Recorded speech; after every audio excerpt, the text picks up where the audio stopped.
हमारे देश में एक सेफ्टी पिन से लेकर एरोप्लेन तक सब बेचा जा सकता है और बेचा भी जाता है, लेकिन उसके लिए कंपनी सबसे ज़्यादा इस्तेमाल करती है सेलिब्रिटीज़ का, ताकि उनके द्वारा ऐड किए जाने पर उनके प्रोडक्ट्स की वैल्यू बढ़ जाए और लोग उन्हें खरीदें। अगर आप देखें तो फेयर एंड लवली जैसे गोरी करने वाली क्रीम से लेकर कद लंबा करने वाले प्रोडक्ट्स, इन सब चीज़ों का सबसे बड़ा मार्केट हिंदुस्तान ही है। जबकि अगर फेयर एंड लवली क्रीम वाकई में गोरा करती तो इसका सबसे बड़ा मार्केट साउथ अफ्रीका जैसे देश होते। अगर कद लंबा करने वाले प्रोडक्ट्स वाकई में कारगर होते तो इनका सबसे बड़ा मार्केट शायद चीन होता। लेकिन ये सब कुछ सबसे ज़्यादा कहाँ बिकता है? हमारे देश में। और क्यों बिकता है उसका एक बहुत बड़ा रीज़न है इन्हें प्रमोट करने वाले फिल्मी दुनिया के वो बड़े नाम, जो खुद शायद इन प्रोडक्ट्स का इस्तेमाल कभी ना करते हों, लेकिन पैसों के लिए देश के लोगों को उन प्रोडक्ट्स की गुणवत्ता बढ़ा चढ़ाकर बताते हैं। आज के दौर में हम एड्स में इन फिल्मी एक्टर्स को देखते ही हैं, लेकिन आज हम आपको ब्लैक एंड वाइट के ज़माने से लेके अब तक के एड्स और उनमें काम करने वाले एक्टर्स के बारे में बताएंगे। वेलकम टू पलट तेरा ध्यान किधर है। आज हमें टेलीविज़न से लेकर इंटरनेट और यूट्यूब पर एड्स की भरमार देखते हैं। Digital ads, print media ads, banners, posters, ये सब कुछ अलग अलग प्रकार के एड्स ही होते हैं।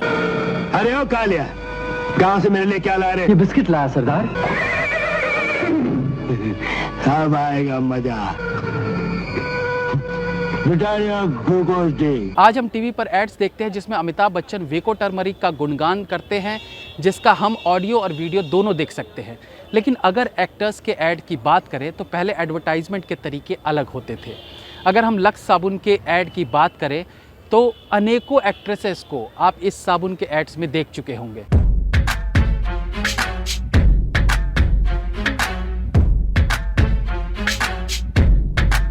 इतना ही नहीं, बल्कि शाहरुख खान तक लक्स साबुन के प्रचार में देखे जा चुके हैं। लेकिन इस ऐड की शुरुआत बहुत पहले हुई थी। 1941 में नजर आई थी इस ऐड में हॉलीवुड एक्ट्रेस लीला चिटनिस।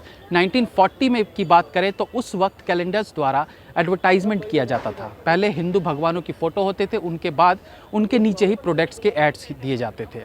इन कैलेंडर्स में लक्स साबुन के एड्स ज़्यादा होते थे, जिनमें भारतीय अभिनेत्रियां नज़र आती थी, जैसे कि मीना कुमारी, सुरैया, कामनी कौशल, शशिकला, कृष्णा कुमारी और रेहाना।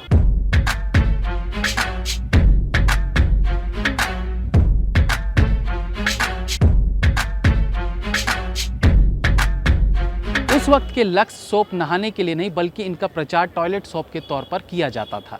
50s और 60s की बात करें तो इस वक्त में एडवर्टाइजिंग कंपनीज़ की नज़र रहती थी मधुबाला पर, जिन्हें न केवल लक्स का ऐड मिलता था बल्कि वो गोदरेज सोप के अलावा मुनीम बीड़ी का ऐड भी करती थी।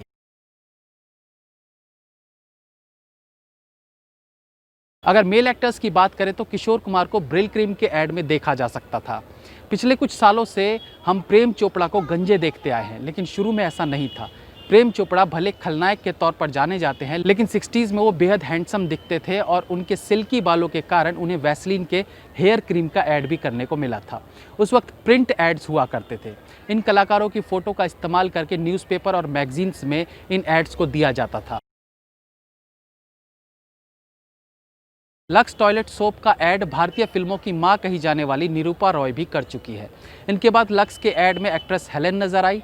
इससे पहले इसी साबुन लक्स के प्रचार को मशहूर भारतीय अभिनेत्रियां भी ऑलरेडी कर चुकी थी, जैसे कि नंदा, माला सिन्हा, आशा पारेख, साधना, शर्मिला टैगोर। इसी बीच 70s में अशोक कुमार अंबिका शूटिंग्स और प्रूडेंट टूथपेस्ट का ऐड भी करते थे, तो वहीं जीनत तमान एयर इंडिया का ऐड करती थी। ये वो दशक भी था जब लक्स का ऐड आगे सरकता हुआ अब रेखा के हाथ में आ चुका था। अब न केवल ब्लैक एंड वाइट बल्कि कलर्ड प्रिंट एड्स में भी रेखा को देखा जाने लगा था। धीरे धीरे इस लक्स के ऐड में हेमा मालिनी से लेकर माधुरी दीक्षित तक हर कोई दिखाई दी। हाँ, अब ये प्रिंट ऐड के साथ साथ टीवी पर भी देखने को मिलता है।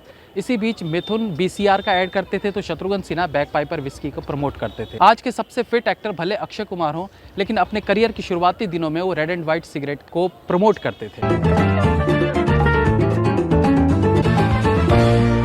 हम रेड एंड वाइट पीने वालों की बात ही कुछ और है। विनोद खन्ना जहाँ सिंथॉल साबुन का प्रचार करते थे, वहीं जैकी श्रॉफ आफ्टर शेव लोशन के बारे में लोगों को बताते थे। लेकिन लक्स एक ऐसा प्रोडक्ट था जिसकी खासियत लगभग हर भारतीय अभिनेता बता चुके हैं। हर वो अभिनेत्री जो अपने समय पर टॉप की एक्ट्रेस रही थी, उन्होंने लक्स का ऐड जरूर किया था।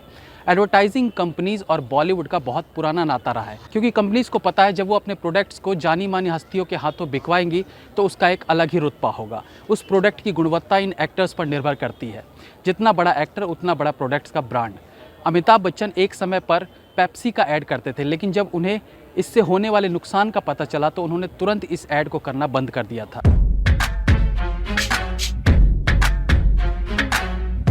इसी प्रकार से एक्ट्रेस कंगना रनौत ने फेयर एंड लवली के ऐड को करने से मना कर दिया था, जिसके लिए उन्हें करोड़ों रुपए मिल सकते थे।